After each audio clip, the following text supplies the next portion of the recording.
কালি এই যে ৰেডিঅ'ত দিয়ে যে মন কী বাতত বহুতৰ নাম লয়, মই ভাবোঁ তেখেতকো যদি তেখেতৰ এনেকুৱা এটা ব্যক্তি তেখেতৰ নামটো মই ভাবোঁ এনেকুৱা এদিন যদি আপোনালোকে ভাবে দিব বিচাৰে তে দিব পাৰে। এইটো আমাৰ অনুৰোধ মানে। আৰু মই তেখেতক দুআষাৰ চমুকৈ ক'বলৈ অনুৰোধ জনাইছোঁ। আজিৰ এই ভোগালী বিহু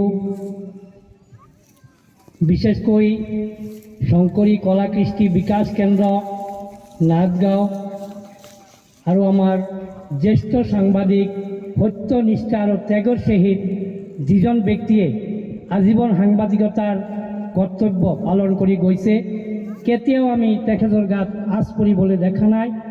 আৰু বহু সন্মানীয় ব্যক্তিৰ নেতৃত্বত আজিৰ এই ভোগালী বিহুত আমাৰ জিলাখনৰ সৰ্বশ্ৰেষ্ঠ প্ৰশাসক, মুখ্য প্ৰশাসক ডিচি ছাৰ আমাৰ লগত এতিয়া আছে।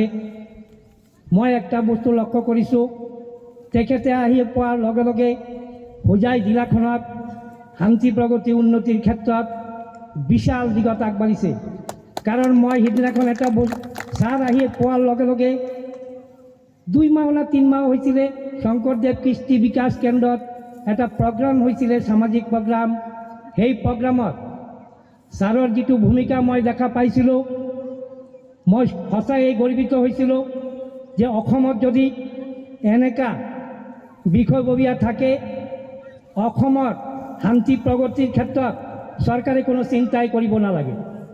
আৰু তেখেতৰ যিটো সমন্বয়, ভাল পোৱা, দক্ষতা আৰু বিচক্ষণতা অতি অলপ সময়ৰ ভিতৰতে আমি জানিবলৈ পাইছোঁ। কাৰণ সপ্তাহে একদিন হ'লেও আমি গাঁৱে ভূঞে ঘূৰি থাকোঁ। হোজাই জিলাৰ বেছিভাগ বিষয়ববীয়াৰ লগত মোৰ এটা সম্পৰ্ক আছে, সামাজিক সম্পৰ্ক। লগতে আমি তেখেতক ধন্যবাদ জ্ঞাপন কৰিছোঁ যে এনেকা যদি তেখেতে কাম কৰি যায়, তেখেতে থকা অৱস্থাত হোজাই জিলাখনৰ উন্নতি, শান্তি প্ৰগতি বিশাল দিগত আগবাঢ়িব আৰু অসমৰ ভিতৰত এইখন জিলা প্ৰথম স্থান অধিকাৰ কৰিব পাৰিব। লগতে আমাৰ সন্মানীয় আমাৰ ৰামকৃষ্ণ দা, তেখেতক আমি শতকোটি প্ৰণাম জনাইছোঁ। MLA হৈও তেখেতে আজি এই ভোগালী ভোজ মেলত পথাৰত আহি উপস্থিত হৈছে, ভোগালী ভোজ মেল উপভোগ কৰিবলৈ, সকলোৰে আনন্দ দিবলৈ, আশীৰ্বাদ দিবলৈ। আৰু তেখেতৰ লগত মই হোজাই শংকৰদেৱ নগৰত এখন ABVPৰ বিশাল সভা হৈছিলে, ৰেলী হৈছিলে। সেই ৰেলীত মই যোগদান কৰিছিলোঁ। ৰামকৃষ্ণ দা হয়তো জানে, আৰু দাদাক মই বহুত ভাল পাওঁ।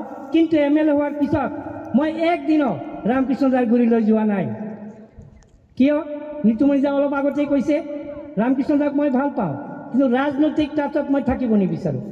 মোৰ লক্ষ্য হৈছে সামাজিক কাম, দুখীয়া নিচলাৰ প্ৰতি মোৰ যিটো হৃদয়, দুখীয়া নিচলা আগবাঢ়ি লৈ যোৱা, সেইটো মোৰ কাম। আৰু মোৰ লক্ষ্য এইটোৱেই, বেলেগ কিবা ভাবিব নালাগে, মোৰ লক্ষ্যটো কোনো বাধা দিব নালাগে। আৰু মই লক্ষ্যত উপনীত হ'বলৈ সকলোৱে আশীৰ্বাদ দিব লাগে।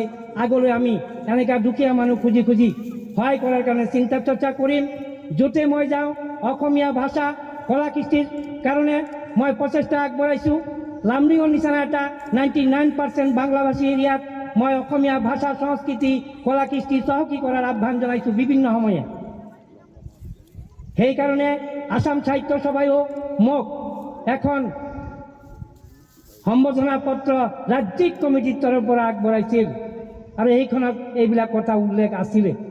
আৰু মই সকলো সন্মানীয় ব্যক্তিক, অসম চৰকাৰৰ সকলো মাননীয় বিষয়া, লামডিং কলেজৰ অধ্যক্ষা ডক্টৰ অনুৰাধা চৌধুৰী মহোদয়লৈও মোৰ নমস্কাৰ থাকিল। আৰু ইয়াতে যিমান আমাৰ পিতৃতুল্য মাতৃতুল্য ব্যক্তি আছে আৰু বয়োজ্যেষ্ঠ ব্যক্তি আছে, সকলোকে ভোগালীৰ আন্তৰিক শুভেচ্ছা আৰু নতুন ইংৰাজী বছৰৰ শুভেচ্ছা জনাই মই একটা বিশেষ কথা ঘোষণা কৰিবলৈ বিচাৰিম। মই আজি লগত এনেকুৱা এটা পৰিয়ালক লৈ আহিছোঁ, ইয়াত আনিব নালাগিছিল। অসমত আচলতে এটাও দুখীয়া থাকিব নালাগে। মই ভাবোঁ অসমত অসমীয়া কিয় দুখীয়া থাকিব? ইমান প্ৰাকৃতিক সম্পদ আছে, ইমান ডাঙৰ নেতৃত্ব আছে। অসমৰ বুকুত আজি বিশ্বৰ ভিতৰতে সৰ্বশ্ৰেষ্ঠ মুখ্যমন্ত্ৰী আছে। এনেকুৱা দুখীয়া কিয় থাকিব লাগে? লামডিং যাওঁতে যিটো প্ৰথম বাইপাছ আছে, সেই বাইপাছত মই সিদিনাখন গৈ ছাৰ্ভে কৰি দেখিছোঁ, গাঁৱে ঘূৰি থকা এজন মানুহে মোক কৈছিলে, এজনী বুঢ়ী আৰু এটা ল'ৰা আছিলে ঘৰটো ভাঙি পৰি গৈ আছে আৰু বুঢ়ীজনী বহি আছিলে আৰু ল'ৰাটো বেমাৰ একো নাই ঘৰত ভিডিঅ' আছে মোৰ ওচৰত মই চাৰে বিচাৰিলে মই দেখুৱাই দিম কিন্তু 20-25 বছৰ হৈ যোৱাৰ পিছতো এটা চৰকাৰী ঘৰ নাপালে মই আজি এই সৰ্বশ্ৰেষ্ঠ সন্মানীয় ডিচি ছাৰ আৰু ৰামকৃষ্ণ দাক অনুৰোধ কৰিম 1 মাহৰ ভিতৰত এই দুখীয়া পৰিয়ালটোক যেন এটা চৰকাৰী ঘৰ পায় আৰু তেখেতবিলাকৰ কাৰণে মই এটা ঘৰত যিমান বয় বস্তু লাগে সকলো মই লগত লৈ আহিছোঁ আৰু ঘৰটো বনোৱাৰ কাৰণে 10,000 টকা মই এতিয়া আগবঢ়াম আমাৰ ৰামকৃষ্ণৰ হাতেৰে দি মই আমাৰ লগত অহা ৰাজু পালিত সমাজকৰ্মী সঞ্জীৱ চোম অনিল বণিক সকলোকে সেই বস্তুবিলাক লৈ ইয়াত অনুষ্ঠিতলৈ আহিবলৈ অনুৰোধ জনাম গাড়ীৰ পৰা আৰু মই ডিচি ছাৰক অনুৰোধ জনাম এই দুখীয়া পৰিয়াল এনেকুৱা বহুত দুখীয়া পৰিয়ালক মই সহায় কৰিছোঁ